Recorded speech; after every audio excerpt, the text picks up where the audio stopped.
είναι οξύμιος να μην πέσω σε κόμμα. Μ' ακούτε, πολλοί φοβούνται, πολλοί τρέχουνε απ' τη ζωή. Άκου έναν MC τι έχει να πει.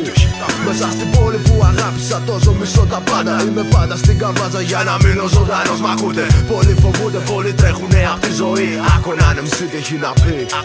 Κάθε δρόμος, κάθε πάρκο και κάθε στενό σε αυτή τη χώρα κρύβει τις δικές του κρυφές ιστορίες. Μάγα ξεκόλα από τη φτώχεια στις μικρές ρωμικές περιοχές μέχρι τη χλίδα. Άκουσα πολλά και είδα λίγα. Νέα παιδιά χαθήκαν άδικα. Άλλοι από πρέζα κι άλλοι πίσω απ' τα κάγκελα. Γιατί πουλάγαν τα λιρά ξενέρωμα. Μέχρι να φτάσει το ξημέρωμα μέσα στην πόλη γίνεται χαμός στον ταραβέρι καριόλι. Από γυναίκες μαγίτες που θα σε κόψουν φέτες 5-5. Πέσιμο η μπάτσι για το δέσιμο στο παραπέντε. Γλίτωσαν τα λάνια με τον πάφο στο χέρι. Αφού η ασφάλεια να κλείσει υποθέσεις θέλει. Πολλοί ταβάδες, καημένες πουτάνες για τους λεφτάδες πρόχνουνε. Άλλοι από γάμπες σε κλάδους καβώνουνε. Στις γειτονιές διαδραματίζονται τρελά σκηνικά. Από ληστείες φέρμες πάντα για τα λεφτά.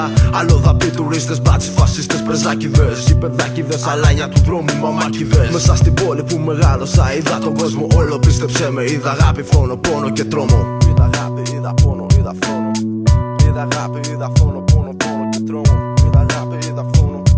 Είδα αγάπη, είδα φόνο, είδα πόνο, είδα τρόμο. Θυμάμαι, ήτανε νύχτα πριν 2 χρόνια σε κάτι στενά. Δίπλα απ' την Ομόνια γεμάτο μπατσικά ο τόπος. Ήταν ο κόσμος μαζεμένος και το θέαμα φρικτό. Ένα γόρι νεκρό, 18 χρονών μόνο. Μια δύστιχη γυναίκα το κρατούσε από τον νόμο και φώναζε. Ποιος το σκότωσε, μα ποιος το σκότωσε. Μόνος του πέθανε ή κάποιος τον ξέκανε γιατί χρώσταγε. Απλούστατα ξεπλήρωσε τα πούστικα βέρια. Μέσα στη νύχτα τα χτυπήματα είναι τόσο ύπουλα. Όλοι ενεργούν καχύποπτα, ανύποπτα, δεν το έχουν σε τίποτα. Να σ' αφαιρέσουν τη ζωή για μια δραχμή και μόνο φέρνουν πόνο, φέρνουν πόνο, πόνο.